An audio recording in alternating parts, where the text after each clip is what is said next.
একটি মেয়েকে ভাবতে হয় যে আমি কোথাও একটা বেড়াতে যাব, তাকে আগে ভাবতে হয় তার সেক্সুয়াল সিকিউরিটি নিয়ে। একটা পুরুষকে তো ভাবতে হয় না। আমার কাজ অভিভাবক হিসেবে তাকে প্রস্তুত করে দেওয়া, তাকে এগিয়ে যেতে সাহায্য করা, তাকে ভীত করে না দেওয়া। যে কোনো ঝগড়ায় বিচ্ছেদের কারণ হোক এমনটা একেবারেই আমি বলছি না।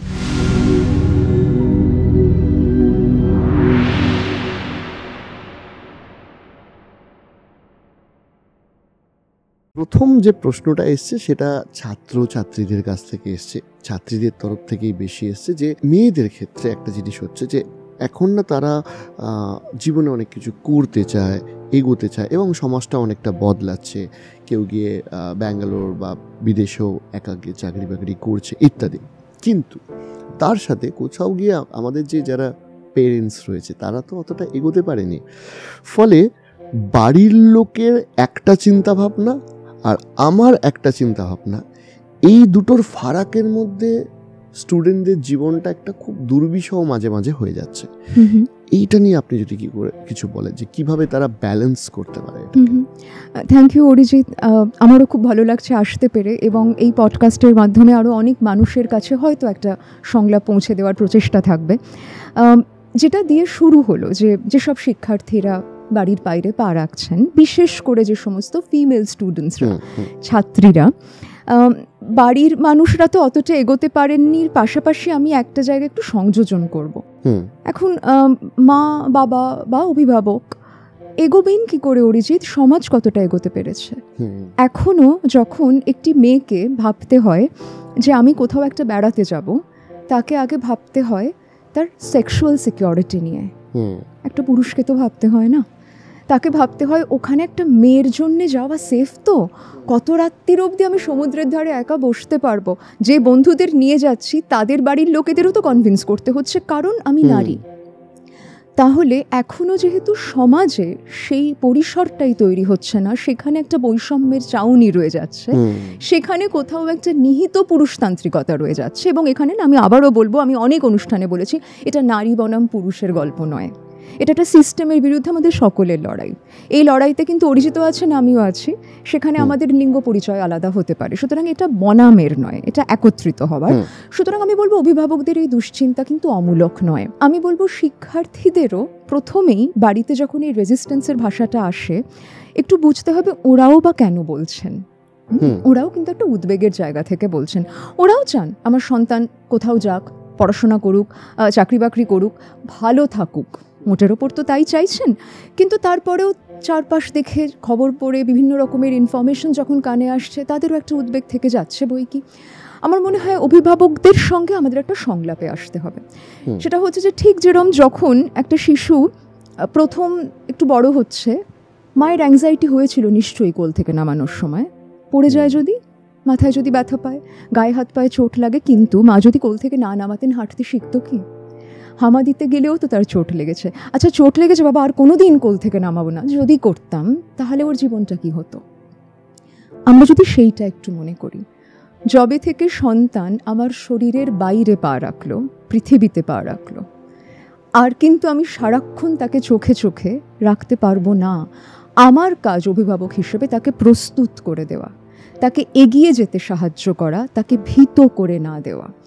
আমার উদ্বেগ যদি আমি তার উপর চাপিয়ে দিই, সে যে কাজই করতে যাক, একটা মন কিন্তু বলবে কি হবে যদি গন্ডগোল হয়ে যায়।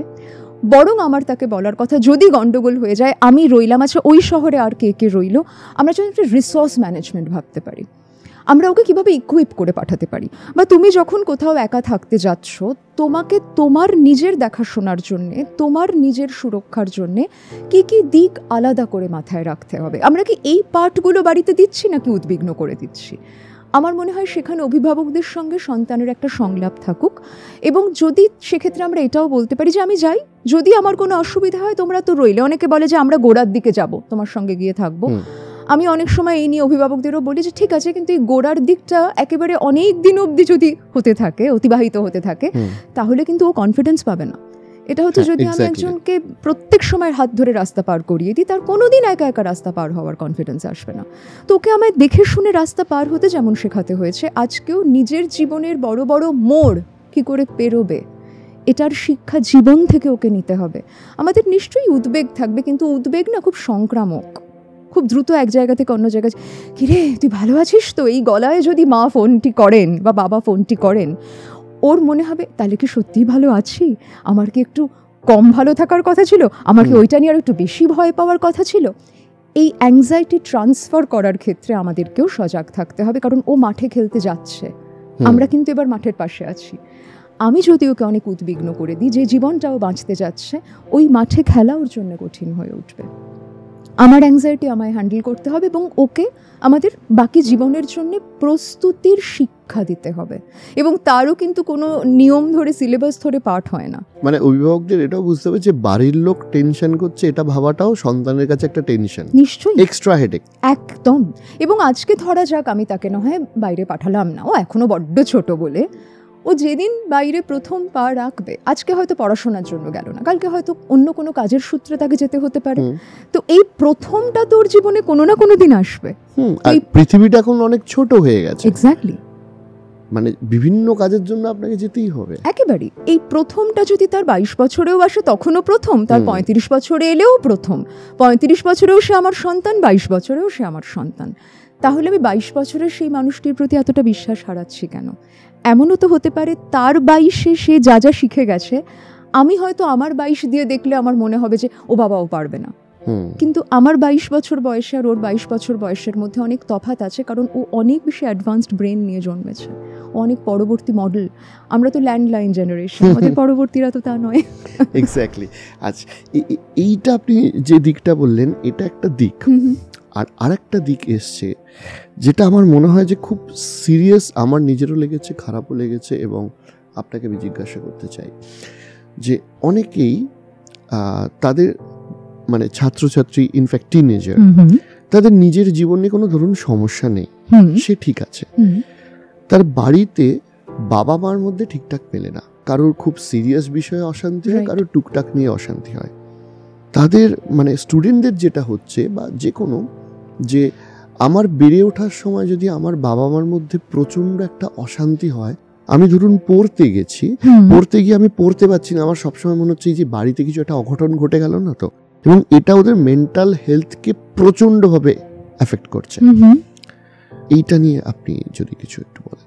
ঠিক এরকম বহু মানুষ আমরা পাই, ইনফ্যাক্ট আমি না এরকম সন্তানও পেয়েছি যারা পরবর্তীকালে যখন আমাদের কাছে থেরাপিতে আসছে, তারা বলছে যে আমার মা বাবা ওরা ডিভোর্স করেননি কেন, যে অশান্তি দেখে আমি বড় হয়েছি, আমার মাঝে মাঝে তখন মনে হতো ওরা দুজনে দুটো আলাদা বাড়িতে যদি থাকতো, আমাকে না চোখের ওপর এটা দেখতে হতো না। আমি এই কথাটা এই আমি একটু ছোট্ট করে এডিশন করছি, ছোট্ট এডিশন করলাম, থামালাম আপনাকে, যে এমন মানুষ আমাদেরকে জানিয়েছেন যার বয়স এখন 32-33, তিনি সংসারে রয়েছেন, সুখে শান্তিতে রয়েছেন, কিন্তু কোনোভাবে তার সেই ছোটবেলার ট্রমাটা তাকে এমনভাবে তাড়া দিয়ে বেড়াচ্ছে, সে এখনও শান্তিতে থাকতে পারছে না, অথচ তার বাবা মা নর্মাল, এখন তাদের সাথে নর্মাল সম্পর্ক, সে শ্বশুর বাড়িতে ভালো আছে, কিংবা তার হয়তো বিয়ে হতে চলেছে, সে ভালো আছে, কিন্তু ওই যে ক্লাস 7, 8, 9-এ সে পড়তে যেত, বাড়িতে বিভৎস অশান্তি হতো, এই ট্রমাটা থেকে সে বেরোতে পারছে না। ঠিক, কারণ ট্রমা কিন্তু একটা দীর্ঘস্থায়ী ছাপ রেখে যায়, এ কথা সত্য। আমি ট্রমার অংশে যাওয়ার আগে যেটা বলবো অরিজিৎ, যে এ কথা বলার মানে এই নয় যে মা বাবার ঝগড়া হলেই তাদের ডিভোর্স করে ফেলতে হবে, একেবারেই নয়, কারণ যে কোনো ঝগড়ায় বিচ্ছেদের কারণ হোক এমনটা একেবারেই আমি বলছি না, কিন্তু আমরা আমাদের পারস্পরিক বিরোধিতা বা সংঘাতকে কিভাবে পরস্পরের জীবনে অবস্থিত রাখছি, বিশেষ করে যেখানে সন্তান আছে। বহু সময় আমরা দেখতে পাই, এক হচ্ছে সন্তানকেই আমরা মধ্যস্থতার ভূমিকায় নামিয়ে দিই, এটা কিন্তু সন্তানের পক্ষে ভয়ঙ্কর। সন্তানকে ডেকে আমি যদি বলি যে দেখো তোমার মা তো এটা করেছেন বা তোমার বাবা তো ওটা করছেন, তার কাছে কিন্তু দুজনেই ভালোবাসার মানুষ, দুজনেই প্রিয় মানুষ, আমরা যেন তাকে দিয়ে আমাদের ঝগড়া মেটানোর ভূমিকাটি না পালন করাই, তাকে দূত না বানাই, তুমি ওকে গিয়ে বলে এসো না। আমি যদি এখন কথা বন্ধ রেখে থাকি, আমি তো একজন অ্যাডাল্ট এবং ও জন্মানোর আগে থেকে ঝগড়া করছি আমার পার্টনারের সঙ্গে, ধরে নেওয়া যেতে পারে, এখন একটু আমি ডিল করি এটা কিভাবে করব, সেখানে ওকে আমি ডেকে আনবো না। আমি সন্তানদেরও বলবো, যদি মা বাবা তারা এটা করতেও বলেন, খুব পোলাইটলি রিফিউজ করুন, বলুন যে আমি না তোমাদের দুজনকেই খুব ভালোবাসি, আমায় তুমি এটা করতে বলো না। আমি না মাকে নিয়েও খারাপ কথা শুনতে চাই না, আমি না বাবাকে নিয়েও খারাপ কথা শুনতে চাই না, আমি দুজনকেই ভীষণ ভালোবাসি। আপনার এটা বলবার পূর্ণ অধিকার আছে, কারণ আপনি দুজনকেই ভালোবাসেন। এমন তো হতে পারে যে আমি আপনাকে খুব ভালোবাসি, আপনি আমাকে খুব ভালোবাসেন, দুজনেই এমন একজনকে ভালোবাসি যেখানে একটা পারস্পরিক বিরোধিতা আছে। হয়তো তাকে কখনো আপনি ভালোবাসতে পারছেন, আমি কখনো পারছি না, তার মানে তো আমার আপনার ডায়াডটা, দ্বৈততাটা নষ্ট হচ্ছে না, ওটা তো খুব ইউনিক। তো সন্তানের সঙ্গে মায়ের অপূর্ব সম্পর্ক, বাবার আলাদা করে অপূর্ব সম্পর্ক, মা বাবার অত ভালো সম্পর্ক নয়, হতে পারে। তাদের ঝামেলাতে আমি যেন সেখানে ইনভলভ না হওয়ার বাউন্ডারি রাখতে পারি, তারাও যেন সেটাকে সম্মান করেন, এইটা এখানে খুব গুরুত্বপূর্ণ। কারণ একটা ছোট স্পেসে অনেক সময় বাচ্চার সামনে ঝগড়া করো না, এ কথারও বাস্তবিকতা থাকে না অরিজিৎ। কারণ আমরা অনেক সময় এটা বলি যে ওর সামনে নয়, কিন্তু তাহলে কোথায়? হয়তো হঠাৎ একটা ঝগড়া তৈরি হলো, একটা অশান্তি তৈরি হলো, আমি বলবো সেখানে নিদেন পক্ষে কিছু শব্দ ব্যবহার করার আগে একটু সচেতন হই, কারণ বাড়িতে আরেকটি শিশু রয়েছে। এবং কি হয় অনেক সময় না, আমাদের ঝগড়াগুলো যেভাবে আমরা মিটিয়ে নিচ্ছি, হয়তো কিছুটা খুনসুটিতে, আদরে, ওটা তো বাচ্চার কাছে পৌঁছচ্ছে না। ওর কাছে কি রয়ে গেল? এই বিভৎস কথাটা বাবা মাকে বলেছিলেন, এই দাগটা রয়ে গেল, তার মিটিয়ে দেওয়ার আখ্যানটা বাচ্চা অবধি তো পৌঁছলো না। তাহলে কিন্তু একটা আতঙ্কিত রাত বাচ্চার কাটলো, ওই বুঝি ওদের আবার ঝগড়া লেগে গেল। আমি এরকম মানুষও পেয়েছি যে পাশের বাড়িতে জোরে যদি টিভি চলে, ওর মনে হয় এই বুঝি আবার একটা অশান্তি লেগে গেছে বাড়িতে। এবং এটা যে শুধুমাত্র স্কুল স্টুডেন্ট বা কম এজের মধ্যে হচ্ছে সেটা না, হয়তো সে কলেজে পড়ে বা আরো এক্স্যাক্টলি থেকে যায়। কারণ ট্রমা না এমন একটা সিনেমা যে হলটা থেকে পুরো ছবি না দেখে মন আমাদের বেরোতে দেবে না। ট্রমাকে ইনকমপ্লিট রাখা যায় না। যদি আমি ধামাচাপাও দেওয়ার চেষ্টা করি অরিজিৎ, এটা আমার ট্রমাটিক লাগে, আমি এটা নিয়ে ভাববো না, যখনই একটু স্থির হয়ে বসতে চাইবো ও অ্যাকশন রিপ্লে করবে। তাই ট্রমার সঙ্গে যদি পথ চলতে হয়, আমার ভয় পাওয়াকে আগে জয় করতে হবে, নিজেকে এটা বলতে হবে না এখন কিন্তু ঘটছে না, আমি কিন্তু এটা সিনেমা দেখছি। ঠিক যেরকম এই সিনেমাটা ঘটে যাওয়ার পর স্ক্রিনটা অবিকৃত থাকবে, এই ছবিটা আমার মন দেখিয়ে দেওয়ার পরেও আমি অবিকৃত থাকব, মা বাবার বর্তমান অবিকৃত থাকবে, যা দেখলাম ওটা অতীতের অংশ। ট্রমা দেখব না বললে ট্রমা চলে যাবে না, ট্রমাকে দেখে বলতে হবে না তুমি আমার আজকের সত্য নও, এই বাক্যটা ট্রমাকে আমাদের ফিরিয়ে দিতে হয়, না তুমি এখন ঘটছো না। অসাধারণ।